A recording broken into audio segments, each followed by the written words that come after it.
नमस्कार भक्तों, आप सभी को वट सावित्री व्रत की हार्दिक शुभकामनाएं। स्वागत है। आज हम आपको 2025 में पढ़ने वाली वट सावित्री पूजा के बारे में संपूर्ण जानकारी देने जा रहे हैं। दोस्तों, इस बार साल 2025 में वट सावित्री का व्रत कब रखा जाएगा? इसकी पूजा का शुभ मुहूर्त क्या है? पूजा विधि क्या है? व्रत में क्या खाना है, क्या नहीं खाना? कौन सी चीज है जो दान में देना है और कौन सी चीज है जो हमें बिल्कुल भी दान नहीं देना है? और वो कौन सी महिलाएं हैं जिनको वट सावित्री का व्रत बिल्कुल भी नहीं रखना चाहिए? पूजा कैसे करना है, किस विधि से करना है, किस दिन करना है, पूजा का शुभ मुहूर्त क्या रहेगा, पूजा विधि क्या रहेगी, संपूर्ण जानकारी आज हम आपको इस छोटी सी वीडियो के माध्यम से देने जा रहे हैं। दोस्तों, आपसे निवेदन है कि वीडियो के अंत तक आपको बने रहना है। वीडियो को काट काट कर नहीं देखना है, वीडियो को पूरा ही देखना होगा, तभी आपको संपूर्ण जानकारी प्राप्त होगी। दोस्तों, बट सावित्री व्रत के दिन चाहे कुछ करना या ना करना, और ये एक काम जरूर से करना, अखंड लक्ष्मी और सौभाग्य की प्राप्ति होगी। दोस्तों, आज की वीडियो बहुत ही महत्वपूर्ण है, तो इस वीडियो को खास करके महिलाओं तक जरूर से शेयर कर दीजिएगा, क्योंकि बट सावित्री का व्रत शादीशुदा महिलाओं के लिए ही है। और हाँ, चैनल को जरूर सब्सक्राइब जरूर ही कर लीजिएगा, ताकि आने वाली नई वीडियो के नोटिफिकेशन आपको प्राप्त होते रहें। दोस्तों, बट सावित्री व्रत हिंदू धर्म का एक प्रमुख त्योहार है, जो कि साल में एक ही बार आता है। बट सावित्री का व्रत महिलाएं पति की दीर्घायु की कामना के लिए रखती है। बट सावित्री व्रत ज्येष्ठ मास की अमावस्या तिथि के दिन रखा जाता।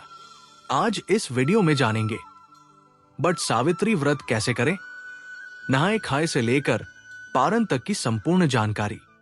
उसे दिन कौन सा एक श्रृंगार है जो हमें जरूर करना चाहिए। बट सावित्री व्रत ज्येष्ठ महीने की अमावस्या तिथि को किया जाता है, और ये इस बार 26 मई दिन सोमवार को है। और इस व्रत को करने का नियम है, एक दिन पहले हम नहाए खाए करते हैं, तो नहाए खाए के दिन आप सबसे पहले नाखून काट लीजिएगा, उसके बाद बोल दो लीजिएगा। और इस दिन हमें शुद्ध सात्विक भोजन करना चाहिए, यानी लहसुन, प्याज, बैंगन, मसूर की दाल, जितनी भी अशुद्ध चीज है वो हम नहाए खाए के दिन नहीं खाते हैं। और उसी दिन हम मेहंदी लगाते व्रत से आप लोग एक दिन पहले ही मेहंदी लगा लीजिएगा। और इस व्रत में ठेकुआ बनाया जाता है, तो नहाए खाए के दिन ही आप लोग ठेकुआ बना लीजिएगा। अगर आपके यहाँ ठीक हुआ चढ़ता होगा तो आप लोग बना लीजिएगा, अगर नहीं चढ़ता होगा तो नहीं बनाइएगा। और उसके अगले दिन हम व्रत रखेंगे, तो व्रत के दिन आप लोग सुबह जल्दी उठ जाइएगा। सुबह जल्दी उठकर आप स्नान कर लीजिएगा। और इस दिन हमें लाल पीला वस्त्र पहनकर ही पूजा करनी चाहिए। तो आपके पास नई साड़ी है तो आप लोग नई साड़ी पहन लीजिएगा, या आप अगर शादी का जो भी साड़ी है पहनना चाहती है तो वो भी पहन सकती है। और चूड़ी आप लोग एक डब्बा या लेठी नया जरूर खरीद लीजिएगा। साड़ियां पहने हुआ भी पहन सकती है, लेकिन चूड़ियां लेती आप अपने लिए एक नया ले लीजिएगा। और उसे दिन 16 श्रृंगार किया जाता है, तो हमें अपना सिंदूरा से मांग भर लेना है, और गले में मंगलसूत्र पर में पायल, बिछुआ और महावर जरूर लगा लीजिएगा। और जो शादी का चुनरी रहता है वो ओढ़कर ही हमें उसे दिन पूजा करनी चाहिए। और आप लोग मांग में जो मांग टिका है वो पहन लीजिएगा। और इस दिन हमें टीका पहनकर ही पूजा करनी चाहिए। सुहाग का सबसे बड़ा प्रतीक टिका होता है, तो आप लोग टीका जरूर पहन लीजिएगा, और अच्छे से हमेशा करनी चाहिए। आप लोग अगर अपने घर में पूजा करते हैं, बातें वृक्ष की टहनी मंगवाकर तो घर में भी पूजा कर सकते हैं। अगर आप वृक्ष के पास जाकर पूजा करते हैं तो वहां पर भी कर सकते हैं। और ध्यान रखिएगा, बट सावित्री पूजा के दिन कभी भी हमें बरगद की टहनी नहीं तोड़नी चाहिए, तो आप लोग एक दिन पहले ही मंगवा कर रख लीजिएगा। और हमें उसे दिन पूजन करना है। और इस पूजा में गौरी गणेश का सबसे पहले पूजन किया जाता है, उसके बाद ही हम वट वृक्ष का पूजन करते हैं। और आप गौरी माता हल्दी से बना लीजिएगा, और सुपारी में कलावा लपेटकर गणेश जी बना लीजिएगा। और पूजा करने से पहले खोज लिया जाता है, तो आपके पास कोई धनी है तो उसमें कोई इच्छा ले लीजिएगा, नहीं तो आप एक लाल कपड़ा ले लीजिएगा। और उसी में सबसे पहले खोजा हम ले लेते हैं, उसके बाद ही पूजन करते हैं। और एप्पल आप लोग बना लीजिएगा। चावल के आटे में थोड़ा सा हल्दी मिक्स करके हमें अपन बना लेना चाहिए। वट वृक्ष में लगाने के लिए और श्रृंगार की सामग्री भी चढ़ाई जाती है, तो आप अपने लिए भी चढ़ा लीजिएगा। और कुछ श्रृंगार की सामग्री हमें दान भी करनी चाहिए। और इस दिन जो भी सीजन फल है वही प्रसाद में चढ़ाया जाता है। तरबूज, खरबूज, जो कुछ भी आप सीजन फल में चढ़ना चाहते हैं तो आप लोग ले लीजिएगा। और इस पूजन में आम का विशेष ज्यादा महत्व है। आम से ही जल चढ़ाया जाता है। और पंखा भी आप डोली लीजिएगा। पंखा बस का होना चाहिए। एक पंख से हम अपने पति को हवा करते हैं और दूसरा पंखा दान किया जाता है, तो 2 पंखे की जरूरत होती है। और पूजा पाठ करने के बाद हम परिक्रमा करते हैं। तो परिक्रमा करने के लिए आपके पास अगर कच्चा सूट है तो वो ले लीजिएगा। अगर कच्चा सूट नहीं है तो आप मौली धागा से भी परिक्रमा कर सकते हैं। और नियम तो है 108 परिक्रमा हमें करनी चाहिए। अगर 108 आप करने में सक्षम हैं तो 108 कीजिएगा, नहीं तो आप 11, 22, 51 भी कर सकते हैं। और परिक्रमा करते समय आप लोग ध्यान दीजिएगा, अगर आपका धागा मान लीजिए खत्म हो जाए, फिर भी आपको परिक्रमा रोकना नहीं है। धागा खत्म हो जाएगा, फिर भी आप परिक्रमा करते रहिएगा। और परिक्रमा करने के लिए आप अपने हाथ में चना ले लीजिएगा। और एक पैकेट हमें सिंदूर ले लेना है। चना गिनकर रख लीजिएगा, क्योंकि परिक्रमा करते समय हम भूल जाते हैं कि हम कितनी बार परिक्रमा किए हैं। इसीलिए आप लोग चना ले लीजिएगा और सिंदूर ले लीजिएगा। बट वृक्ष में लगाने के लिए और सुहाग की सामग्री हमें जरूर चढ़ाना चाहिए।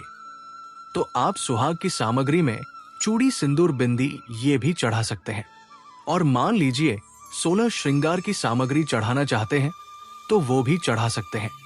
और कुछ ना कुछ आप लोग दान करने के लिए भी जरूर चढ़ाएगा। आपको पूजा कर लेनी है। पूजा करने के बाद इस दिन पति पूजन भी किया जाता है।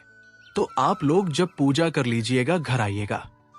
उसके बाद आप लोग पति का पूजन कीजिएगा। सबसे पहले पति को जल से पैर धोया जाता है। उसके बाद हम पंख से हवा करते हैं, टीका लगाते हैं और उनके हाथ में कलावा बांधते हैं। और जो भोग प्रसाद हम लाते हैं वो हम पति को खिलाते हैं। तो पति पूजन हमें जरूर करना चाहिए। और पति पूजन करने के बाद अभी आप चाहे जो शरबत ये ले सकते हैं। इस व्रत में सिर्फ नमक नहीं खाया जाता है, आप मीठा भोजन कर सकते हैं। तो आप लोग पूजा करने के बाद जो कुछ भी खाना चाहते हैं वो खाएगा। और शाम में सूर्यास्त होने से पहले ही आप मीठा भोजन कर लीजिएगा। सूर्यास्त होने के बाद हमें कुछ भी नहीं खाना चाहिए। और व्रत का पारण हम अगले दिन करेंगे।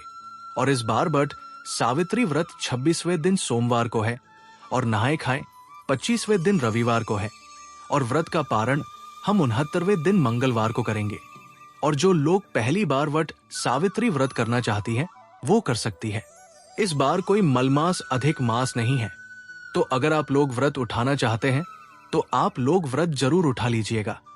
और पूजा करने के बाद वहां पर जितनी भी सुहागन महिलाएं, उनके मांग में हमें सिंदूर लगा देना चाहिए। और कोई केके में आप लोग प्रसाद जरूर दीजिएगा। दोस्तों, आप साधारण तरीके से भी पूजा कर सकते हैं।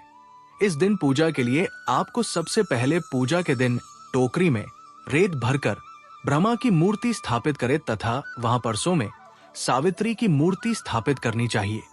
दूसरी टोकरी में सत्यवान सावित्री की मूर्ति स्थापित करें। दोनों टोकरियों को वट वृक्ष के नीचे रखें। सबसे पहले ब्रह्मा सावित्री की पूजा करें, फिर सत्यवान और सावित्री की पूजा करें। इसके बाद वट वृक्ष को पानी, दिन जल, फूल, मूली, होली, कच्चा दूध, चना, गुड़ तथा धूप दीप से पूजा करें। जल चढ़कर वृक्ष के चारों ओर कच्चा धागा लपेटकर 3 बार परिक्रमा करें। बट के पत्तों की माला पहनकर कथा का श्रवण करें। पूजन सामग्री में प्रयोग की जाने वाली वस्तुएं ध्यान से जाने। दोस्तों, सावित्री, सत्यवान की मूर्तियां, बस का पंखा, लाल कलाव, धूप भी, फल, पुष्प, होली सुहाग का सामान, पूर्णिया, बरगद का फल, जल से भरा कल है, आप सभी को लेना है। सावित्री, सत्यवान की मूर्तियां, बस का पंखा, लाल कलवा, धूप, होली सुहाग का सामान, पूरिया, बरगद का फल, जल से भरा कलश। शास्त्रों के अनुसार बरगद के वृक्ष के तने में भगवान विष्णु, जड़ों में ब्रह्मा और शाखों में भगवान शिव का वास है। इस वृक्ष में कई सारी शाखाएं नीचे की ओर रहती है, जिन्हें देवी सावित्री का रूप माना जाता है। इसलिए मानता है कि इस वृक्ष की पूजा करने से भगवान का आशीर्वाद प्राप्त होता है और मनोकामनाएं पूरी होती हैं। संतान प्राप्ति के लिए इस वृक्ष की पूजा करना लाभकारी माना जाता है।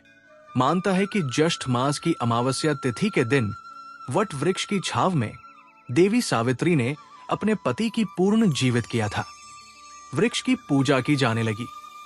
हिंदू धर्म में जिस तरह से पीपल के वृक्ष को भगवान विष्णु का प्रतीक माना जाता है, इस तरह बरगद के पेड़ को भगवान शिव का प्रतीक माना जाता है। मानता है कि तीर्थंकर रश्मिताव नहीं अक्षय वट के नीचे तपस्या की थी। इस स्थान को प्रयाग में रक्तदेव तपस्थली नाम से भी जाना जाता है। दोस्तों, इस दिन कौन सी गलतियां भूलकर नहीं करनी चाहिए ले जानते हैं। बट सावित्री के व्रत में ऐसी कौन सी 3 चीज है जिसे सावित्री माता को नहीं चढ़ाना चाहिए तथा पूजा में इन चीजों को शामिल नहीं करना चाहिए, नहीं तो आपका व्रत टूट जाएगा और आपको पाप लग जाएगा। दोस्तों, ये व्रत महाराष्ट्र, यूपी, बिहार और झारखंड में इस पर्व की अहमियत बहुत ज्यादा है। यहां तक कि विदेश में रहने वाली महिलाएं भी अपने पति के लिए वट सावित्री व्रत अवश्य रखनी है। दोस्तों, आगे बढ़ने से पहले सच्चे दिल से कमेंट बॉक्स में अवश्य लिखें, जय माता सावित्री। माता सावित्री के लिए एक लाइक तो बनता है और हमारे चैनल को सब्सक्राइब करके इस बेल आइकन को जरूर दबाइएगा। या तो ली शुरू करते हैं। दोस्तों, वट सावित्री व्रत इसमें दिन सोमवार को किया जाए और अमावस्या तिथि आरंभ होगी। 30 मई शाम 2:55 से अमावस्या तिथि समाप्त होगी। 30 में 4:09 पर पैसे में ये व्रत आपको 30 में सोमवार के दिन रखना है। दोस्तों, अब जानते हैं बट सावित्री व्रत में 3 चीज कभी नहीं चढ़ाना चाहिए, घोर पाप लगता है। दोस्तों, सबसे पहले तो आपको बता दूं, ये व्रत पति के लिए किया जाता है, इसीलिए 16 श्रृंगार इस दिन अवश्य करने। दोस्तों, नंबर बट सावित्री व्रत में काले कपड़े तो भूल कर भी ना पहने, क्योंकि इसी दिन नीतीश को शनि जयंती पर शनि महाराज को काले कपड़े बिल्कुल भी पसंद नहीं है। ऐसे में सुहागिन महिलाओं के लिए अशुभ माना जाता है। साथ साथ बट सावित्री व्रत में सफेद कपड़े पहने सुहागिनों के लिए सफेद कपड़े उनके लिए विधवा होने का रूप माना जाता है। इस दिन आपको लाल वस्त्र पहनना चाहिए, जिससे सावित्री माता प्रसन्न होती है और देती है आपको अखंड सौभाग्यवती का वरदान। दोस्तों, नंबर 3, इस समय जितना ज्यादा हो सके श्रृंगार आदि का दान करें। इससे आपके पति पर कभी कोई कष्ट नहीं आएंगे। माता सावित्री प्रसन्न होती है, लेकिन याद रहे खुद का मेकअप दान ना करें, बाहर से खरीद कर ही दान करें। इससे आपके जीवन में कभी भी धन की कमी नहीं होगी। दोस्तों, नंबर 4, शास्त्रों के अनुसार माना जाता है कि बट सावित्री के व्रत में व्रतधारी को नमक का सेवन नहीं करना चाहिए। घर में किसी भी व्यक्ति को मांस मदिरा का सेवन नहीं करना चाहिए। इस समय सहवास नहीं करना चाहिए। मुक्त गंदे विचार नहीं निकलना चाहिए। बट सावित्री के को सुहागन महिलाओं को ज्यादा सोना नहीं चाहिए, घोर पाप लगता है। इससे पति की आयु कम हो जाती है। इस समय आप सुबह सूर्य उदय से पहले अभिषेक पूर्वक उठ जाएं।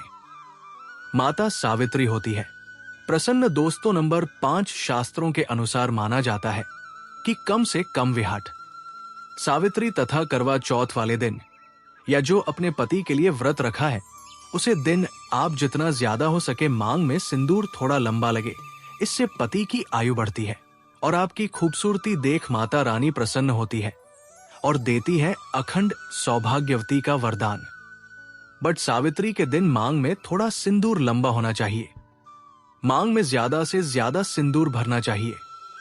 तुम सिंदूर भरने से पति की आयु भी काम हो जाती है और आपको आयु बढ़ाना है, इसीलिए पति की आयु कम ना करें। दोस्तों, नंबर 6, बट सावित्री क्वीन लाल फूल अर्पित करना चाहिए। लाल फूल अर्पित करने से जीवन में सुख समृद्धि बनी रहती है और माता सावित्री प्रसन्न हो जाती है। लाल फूल को प्रेम का प्रतीक माना गया है। लाल फूल प्रेम को बढ़ाता है दोस्तों, नंबर 7, वट सावित्री के दिन घर में मीठे पकवान अवश्य बनाना चाहिए और भोग लगाना चाहिए। दोस्तों, नंबर 8, मामूली व्रत सोचकर वट सावित्री के दिन अधिकतर महिलाएं ब्यूटी पार्लर जाकर अपने बाल कटवा लेते हैं, जो कि घोर पाप लगता है। इससे पति की मृत्यु निकट भविष्य में जल्द लंबे के किसी भी सुहागन महिलाओं को बट सावित्री के दिन नहीं कटवाना चाहिए। इससे माता सावित्री क्रोधित हो जाती है। साथ ही साथ करवा चौथ वाले दिन भी महिलाओं को अपने लंबे के नहीं कटवाना चाहिए। शुभ नहीं माना जाता कि मृत्यु को भविष्य में हो जाती है। दोस्तों, नंबर 9, बट सावित्री के दिन आप कोई भी चीज अर्पित करें, लेकिन ध्यान से देख लें कि वह चीज खंडित ना हो, उसके बाद ही अर्पित करें। कोई भी चीज टूटी फूटी नहीं होनी चाहिए। जब आप अपने हाथों में चूड़ियां पहने तब देख लें वो चूड़ियां सफेद ना हो। नीली चूड़ियां भी नहीं पहनना चाहिए तथा काली चूड़ियां भी नहीं पहनना चाहिए। टूटी चूड़ियां भी कतई नहीं पहनना चाहिए। घोर पाप लगता है और व्रत टूट जाता है। दोस्तों, इस दिन गले में मंगलसूत्र पहनना कतई ना भूलें, नहीं तो आपका व्रत पूरा नहीं माना जाएगा। गले में मंगलसूत्र अवश्य होना चाहिए। दोस्तों, अब जानते हैं वो कौन से 3 महिलाएं वट सावित्री का व्रत भूल कर भी नहीं रखना चाहिए और हो जाती है। पति की मृत्यु, आप ऐसी गलती मत करना, नहीं तो आप अपने नौकरी से वंचित हो सकती है। आपको पाप लग सकता है। सावित्री माता नाराज हो सकती है। आइए जानते हैं दोस्तों, नंबर बट सावित्री का व्रत ऐसी महिलाएं कभी ना रखें। दोस्तों, अगर आपके मन में आपका प्रेमी का ख्याल ना कर किसी गैर मर्द का ख्याल आता है या किसी गैर औरत का ख्याल आता है, तो ये आपके चरित्र के लिए अच्छा नहीं माना जाता। असल में आप आपका भागीदार है। आचार्य चाणक्य कहते हैं कि एक अच्छा जीवन साथी वही होता है जिसका मन इन बातों से पवित्र हो और अपने प्रेमी से ही प्यार करे। हमेशा इस बात का ध्यान रहे कि सच्चे प्रेमी जोड़े स्वर्ग में मिलते हैं और हमेशा हर जन्म में साथ रहते हैं। और यही है विधि का विधान नंबर 2, गर्भवती महिला वट सावित्री का व्रत। गर्भवती महिलाओं के लिए बहुत ही मुश्किल भरा समय हो जाता है। इस समय व्रत रखने पर गर्भवती महिला को काफी दिक्कतों का सामना सेट करना पड़ता है। आपको बता दें कि शास्त्रों में ऐसा बिल्कुल भी नहीं लिखा गया है कि कोई भी गर्भवती महिला वट सावित्री का व्रत नहीं रख सकती। लेकिन अगर आपके अंदर कमजोरी ज्यादा है या आप इस व्रत का पालन ऐसे समय में नहीं कर सकते, तो आप वट सावित्री का व्रत ना रखें, क्योंकि ऐसे समय व्रत रखना अनुरक्षित हो सकता है। इसीलिए व्रत रखने से पहले डॉक्टर की सलाह तुरंत लेनी चाहिए, क्योंकि आपके बच्चे को कुछ भी हो सकता है। दोस्तों, नंबर 3, शास्त्रों में बिल्कुल साफ साफ बता दिया गया है कि कई नियम ऐसे हैं जहां पर पति पत्नी का शामिल होना आवश्यक हो जाता है और जो कि 7 फेरे लिए बगैर कुछ काम हो ही नहीं सकती, उसमें बट सावित्री का त्योहार मुख्य रूप से शामिल है। आपको बता दें कि जो पति पत्नी 7 फेरे लिए बगैर रह रहे होते हैं तो अशुभ माना जाता है। ऐसे रिश्ते की सावित्री का व्रत रखने में सक्षम नहीं होते, बल्कि ऐसे रिश्ते अशुभ होने के साथ ही कलंकित भी माने जाते हैं। दोस्तों, नंबर 4, पति पत्नी में अगर काफी लंबे समय से झगड़ा हो रहे हैं और बात तलाक तक पहुंच गई है, तो ऐसे समय में वट सावित्री का व्रत ना रखें। लंबे समय से पति से दूरियां और एक दूसरे से नफरत पैदा होना वट सावित्री का व्रत रखने पर आपका भागीदार तो बनता ही है, साथ ही साथ वो वृद्धि खंडित हो जाता है। इसीलिए पहले अपने आप से झगड़ों को सुधरे फिर व्रत का पालन करें, क्योंकि ये त्योहार नफरत का नहीं प्यार का है। सबसे ध्यान देने योग्य महिलाओं के लिए है। महिलाएं विशेषकर ध्यान दें कि बट सावित्री के दिन आपको सुहाग की कोई भी सामग्री किसी को दान में नहीं देना है, किसी को पहनने के लिए नहीं देना है। आजकल के दौर में क्या होता है कि एक दूसरे के गहने महिलाएं आपस में पहन लेती है, लेकिन बट सावित्री के व्रत आपको इस बात का ध्यान रखना है कि आपको अपने सुहाग की कोई भी सामग्री जैसे कि तोड़ियां, बिछिया, मंगलसूत्र, खासकर सिंदूर, चूड़ियां और भी बहुत सी सामग्री है जो आपको किसी दूसरी महिलाओं को नहीं देना है, नहीं तो आपके पति पर संकट आना स्वाभाविक है। इसलिए इन गलतियों को करने से बचें। व्रत का ब्रह्माचरण का पालन करते हुए व्रत रखें। व्रत के दौरान फल, फ्रूट, फरहद जैसी सामग्री का उपयोग करें। कम से कर का सेवन भूल कर भी ना करें। कम से कर को हिंदू धर्म में रक्षा भजन कहा गया है, तो ये कुछ गलतियां हैं जिनको करने से आपको बचना चाहिए, अन्यथा आपका व्रत टूट जाएगा और पति पर संकट आ जाएगा। घर में कंगाली आ जाती है, दरिद्रता का वास हो जाता है। दोस्तों, हमने आपको ये जो जानकारी बताई है, अगर आपको थोड़ी भी समझ में आ गया हो तो आप इस जानकारी के हिसाब से ही पूजा पाठ करें ताकि आपका व्रत संपूर्ण हो। माता सावित्री आपके पति पर, आपके बच्चों पर अपना आशीर्वाद हमेशा ही बनाए रखें। वीडियो जरा सा भी पसंद आया हो तो वीडियो को लाइक करें और वीडियो को शेयर करना ना भूलें। हर एक उसे माता बहन तक जो बट सावित्री का व्रत रखे हुए हैं कमेंट बॉक्स में लिखें। जय माता सावित्री। दोस्तों, आपका कमेंट हमारे के लिए बहुत ही महत्वपूर्ण होता है। आपका एक लाइक हमारा मनोबल बढ़ता है वीडियो बनाने का। अगर आप चैनल पर नए हैं तो चैनल को सब्सक्राइब जरूर ही कर लीजिएगा ताकि आने वाली वीडियो के नए नोटिफिकेशन आपको सीधे प्राप्त होते रहें। वीडियो के अंत तक बने रहने के लिए आप सभी का धन्यवाद दोस्तों। मिलते हैं नेक्स्ट वीडियो में, तब तक के लिए नमस्कार।